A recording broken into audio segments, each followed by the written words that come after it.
बिस्मिल्लाहिर्रहमानिर्रहीम अल्हम्दुलिल्लाहि रब्बिल आलमीन व सल्लल्लाहु अला मुहम्मदिन व अला अहले बैत अत्ताहिरीन। इमाम हुसैन ने अपना आखिरी ख़त जो जनाब मोहम्मद हनफिया को लिखा, उसकी तहरीर ऐसी थी, इबारत ऐसी थी, आपने फ़रमाया कि दुनिया तो जैसे कभी थी ही नहीं और आखिरत को तो जैसे कभी ज़वाल ही नहीं था।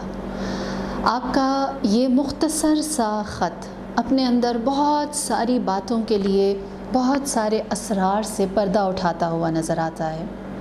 मोमिन की पहचान ही यही है कि वो दुनिया से बेखबर ना हो और आखिरत से बेबहरा ना हो। वो दुनिया से बाखबर, आगाह और उसकी हिकमत उस दुनिया के दायरे को बेहतरीन तरीक़े से अपने हिसार में लेते हुए और वो आखिरत से भी अपना दामन ना छुड़ाए। इमाम जाफ़र सादिक़ की एक हदीस से आप फरमाते हैं, मोमिन की पहचान या उसकी शनाख्त ये है कि वो दीन के लिए दुनिया और दुनिया के लिए दीन को नहीं छोड़ता। जो हकीकी माना में मुसलमान या मोमिन कहलाए जाने के लायक है या जो करबलाई कहलाए जाने के लायक है, वो है कि जिसने पैगाम सैयदुश्शुहदा में दीन और दुनिया के तवाज़ुन को बेहतरीन सूरत में रखा। और इसके लिए हमें क्या मिसाल मिलती है, हम जानते, अगर हम मिसाल 72 शुहदा में से दें तो बात और है, जो अपनी दुनिया और दीन सब इमाम के हवाले कर चुके थे, लेकिन इमाम ने उन अफराद के लिए भी अपने इस पैगाम को बहुत वाज़ेह तरीक़े से पहुँचाया जिन्होंने अपने दीन को तर्क कर दिया था और दुनिया का इंतखाब किया था। जिनमें से आप कहें कि जो लीडिंग पोजीशन पर था वो था उमर इब्न साद।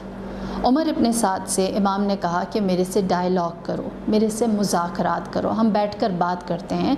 और 9 मुहर्रम को इमाम हुसैन ने उमर इब्न साद से बात की और उससे आपने फ़रमाया कि मेरे खून से अपने हाथों को रंगीन ना करो, ये इतना बड़ा गुनाह है जिसका बार तुम आखिरत में नहीं उठा सकोगे। उसने कहा, है हुसैन, मैं ऐसा करने पर मजबूर हूँ। आपने फ़रमाया, तुम्हारी मजबूरी क्या है? तो उसने कहा कि मैं अगर ऐसा नहीं करूँगा तो मेरे बीवी बच्चे।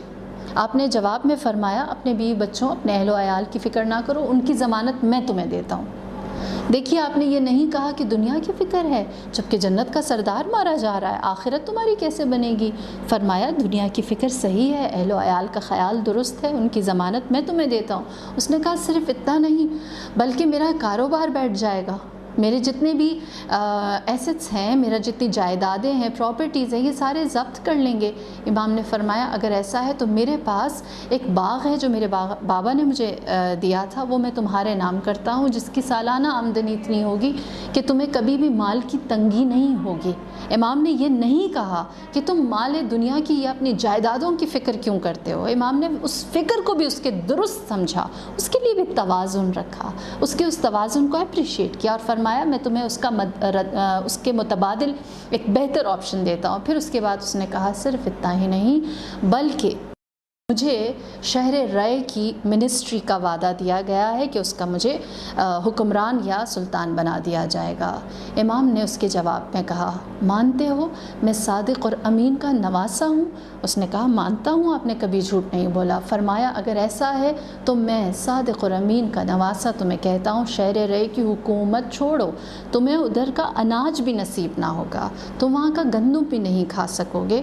और फिर इस डायलॉग ने मेरे और आपके लिए क्या बात वाज़ेह की? मोमिन वो नहीं है जो आखिरत की फ़िक्र करता है, मोमिन वो नहीं है जो अपनी दुनिया को संवारता है, मोमिन वो है जो दुनिया और आखिरत के दरमियान तवाज़ुन रखता है, जो दोनों को साथ लेकर चलता है। सैयदुश्शुहदा ने, दुश्मन ने भी अगर अपनी दुनिया की फ़िक्र की तो उसको भी फैसिलिटेट किया, उसको भी आपने बेहतरीन हल दिए हैं और वो राह दिखाई है। ये नहीं कहा कि किन फ़िक्रों में लगे हुए हो, अपनी आखिरत बनाओ, मैं जन्नत का सरदार हूँ, मैं तुम्हारी आखिरत में शफाअत करूँगा, भूल जाओ दुनिया को।